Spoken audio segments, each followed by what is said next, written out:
नमस्कार। कानपुर से कुसुम सिंह अविचल आज अपनी कुछ पंक्तियाँ लेकर उपस्थित हूँ। सुनिएगा। एक अभिलाषा है, पूरी होती है या नहीं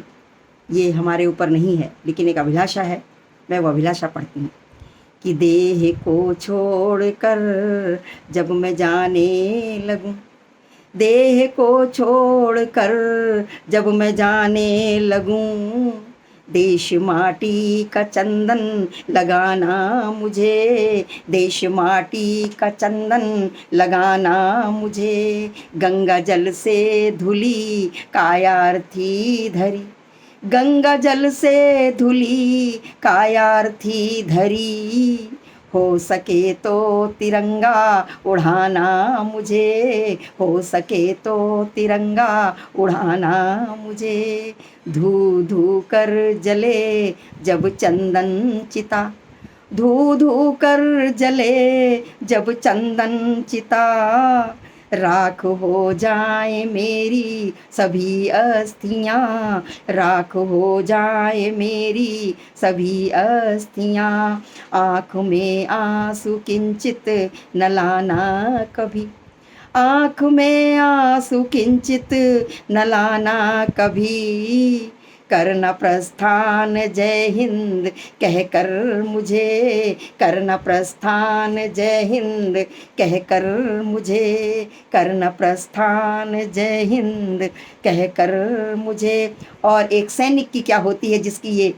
इच्छा पूरी हो जाती है, जो युद्ध क्षेत्र में रणभूमि में दुश्मन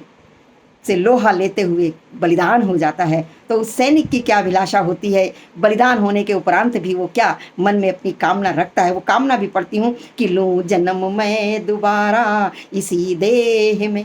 लूँ जन्म मैं दोबारा इसी देह में, गोद ले भारती माँ दुलराना हमें, गोद ले भारती माँ दुलराना हमें, फिर से सैनिक बनूं सीमा पर जा लड़ूं, फिर से सैनिक बनूं सीमा पर जा लड़ूं, रक्त दुश्मन से फिर है नहाना मुझे, रक्त दुश्मन से फिर है नहाना मुझे, घात पर घात देकर जो डसते रहे,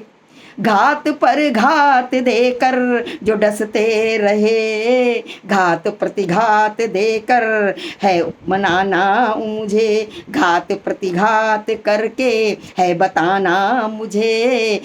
घात प्रतिघात करके है बताना मुझे, छाती दुश्मन की छलनी है करनी मुझे, छाती दुश्मन की छलनी है करनी मुझे, देश सीमा के बाहर भगाना मुझे, देश सीमा के बाहर भगाना मुझे। एक सैनिक की जो अधूरी इच्छा रह जाती है, उसकी वो आत्मा क्या इच्छा करती है, मैंने यही भाव लिखे हैं और इसी के साथ मैं अपनी इतनी ये पंक्तियाँ मैंने प्रस्तुत की हैं और इसी के साथ वाणी को विराम देती हूँ। नमस्कार, शुभ रात्रि, बहुत बहुत आभार।